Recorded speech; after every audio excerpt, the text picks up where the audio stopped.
Hyderabad Narsingi drugs కేసులో కదులుతోంది డొంక లావణ్య. మొబైల్ డేటాలో పలువురు ప్రముఖుల పేర్లున్నట్టుగా తెలుస్తోంది. గోప్యంగా విచారణ చేస్తున్నారు సైబరాబాద్ పోలీసులు.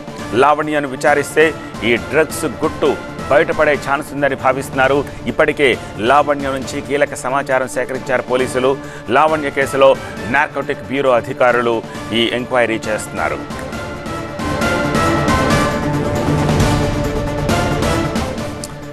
మరింత సమాచారం మా ప్రతినిధి రంజిత్ అందిస్తారు. రంజిత్, నార్కోటిక్ బ్యూరో అధికారుల ఎంక్వైరీలో ఎలాంటి విషయాలు వెలుగు చూస్తున్నాయి? ఎవరెవరా ప్రముఖులు, ఎంతమంది ఉన్నారు? లావణ్య ఏం చెప్తోంది? లావణ్య ఇక్కడ కేవలం ఒక మ్యూజిక్ టీచర్గా పనిచేస్తున్నప్పటికి మాత్రం ఆమె అనుభవిస్తున్నటువంటి లగ్జరీ లైఫ్ కావచ్చు, ఆ తర్వాత ఆమె ఉంటున్నటువంటి విల్లాకు వాడుతున్న ఖరీదైన కారు ఆధారంగా పోలీసులకు కొన్ని అనుమానాలు కలుగుతున్నాయి. ఈ డ్రగ్స్కి సంబంధించిన వ్యవహారంలో లావణ్యకు సంబంధించిన పాత్రపైన ఇంకా లోతైన దర్యాప్తు చేపడుతున్నారు. మ్యూజిక్ టీచర్గానే ఉంటూనే ఆమెకు ఇండస్ట్రీకి చెందినటువంటి చాలామంది వ్యక్తులతో ఆమెకు సన్నిహిత పరిచయాలు ఉన్నాయి.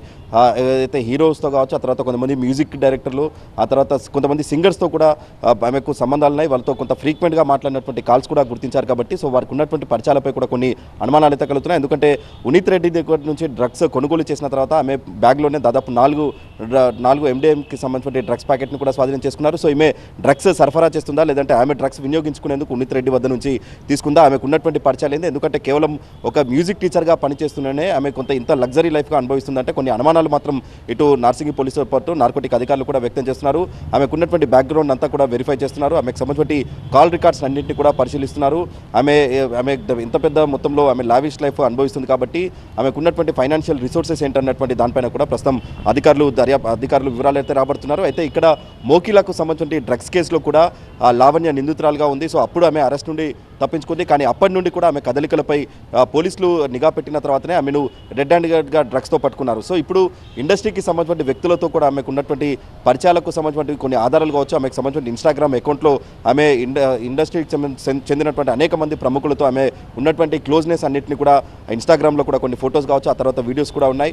ఆ తర్వాత ఆమె కాంటాక్ట్స్, వాట్సాప్ కాన్వర్సేషన్ కూడా చాలామంది ఇండస్ట్రీకి సంబంధించిన ప్రముఖులతో జరిగాయి. అందులో కొంత కోడ్ లాంగ్వేజ్ కూడా ఉంది. కాబట్టి వీటన్నిటిని ఆమెను కస్టడీలోకి తీసుకొని విచారిస్తేనే ఈ మొత్తం ఇండస్ట్రీకి చెందినటువంటి వ్యక్తులతో ఆమెకున్నటువంటి పరిచయాలు కేవలం డ్రగ్స్ కొనడంలో ఉన్నాయా, లేదంటే వేరే ఇంకా ఇతరత్ర ఆమెకి ఇండస్ట్రీ కేవలం మ్యూజిక్ టీచర్గానే పనిచేస్తుంది. కానీ ఇంతమంది సెలబ్రిటీస్తో ఆమెకు ఉన్నటువంటి పరిచయాలపైన ఇంకా అధికారులు పూర్తి స్థాయిలో వివరాలు ఆరా తీస్తున్నారు. సో ఇదే క్రమంలో ఆమెను కస్టడీ కోరుతూ వారం రోజుల కస్టడీ కోరుతూ కూడా ఆమెను పోలీసులు పిటిషన్ దాఖలు చేయనున్నారు. ఒకవేళ ఆమెను కస్టడీలోకి తీసుకొని విచారిస్తే కనుక ఇండస్ట్రీకి చెందినటువంటి లింక్స్ అన్ని కూడా బయటకు వస్తాయనేది కూడా భావిస్తున్నారు. ఎందుకంటే మోకిలా కేసులో ఆమె నిందితురాలుగా ఉంది. సో అప్పుడు ఆమె కొంత అరెస్ట్ నుండి తప్పించుకున్నప్పటికి మాత్రం పోలీసులు ఆమెకు సంబంధించిన కదలికలు, ఈ డ్రగ్స్ నెట్వర్క్లో ఉనీత్ రెడ్డి కావచ్చు, ఆ తర్వాత మిగతా వ్యక్తులు రెగ్యులర్గా గోవాకి వెళ్ళి పార్టీలు చేసుకున్నటువంటి వ్యక్తులు కావచ్చు, ఆ తర్వాత అక్కడికి వెళ్ళి అక్కడి నుండి ఇక్కడికి డ్రగ్స్ తీసుకొచ్చి ఇక్కడ పార్టీలు చేసేటువంటి వ్యక్తులతో ఈమెకు ఉన్నటువంటి పరిచయాలపైనే దాదాపు 2 నెలల పాటు ఆమె కదలికలపై నిఘా ఉంచిన తర్వాతనే ఆమెను పోలీసులు రెడ్ హ్యాండెడ్గా నిన్న ఎస్ఓటీ పోలీసులు పట్టుకోవడం జరిగింది. అయితే ఇంకా ఆమెను కస్టడీలోకి తీసుకొని విచారిస్తేనే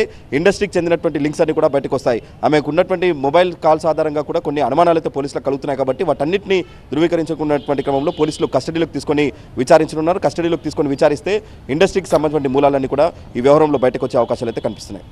రైట్ రంజిత్, మోకిలా డ్రగ్స్ కేసులో కూడా నిందితురాలుగా ఉంది. స్క్రీన్పై మీరు చూస్తున్న లావణ్య. కొంతమంది సింగర్లు, ఫిల్మ్ ఇండస్ట్రీకి చెందిన వ్యక్తులు ఆమెకు కాంటాక్ట్లో ఉన్నట్టుగా తెలుస్తోంది. కోకాపేటలో ఓ విల్లాలో నివాసం ఉంటుందామె. గతంలో వరలక్ష్మి టిఫిన్స్ డ్రగ్స్ కేసులో కూడా నిందితురాలుగా లావణ్య ఉంది. అరెస్ట్ నుంచి తప్పించుకున్న ఆమె కదలికలపై పోలీసులు ఫోకస్ పెంచారు. ఆమె దగ్గర లభించిన డ్రగ్స్పై ఆరా తీస్తున్నారు. డ్రగ్స్ తాను స్వీకరించేందుకు తీసుకుందా, లేక ఎవరికైనా అమ్మడానికి తీసుకుందా అనే కోణంలో దర్యాప్తు చేస్తున్నారు. ఈ కేసులో ఇవాళ కస్టడీ పిటిషన్ దాఖలు చేయబోతున్నారు నార్సింగి పోలీసులు.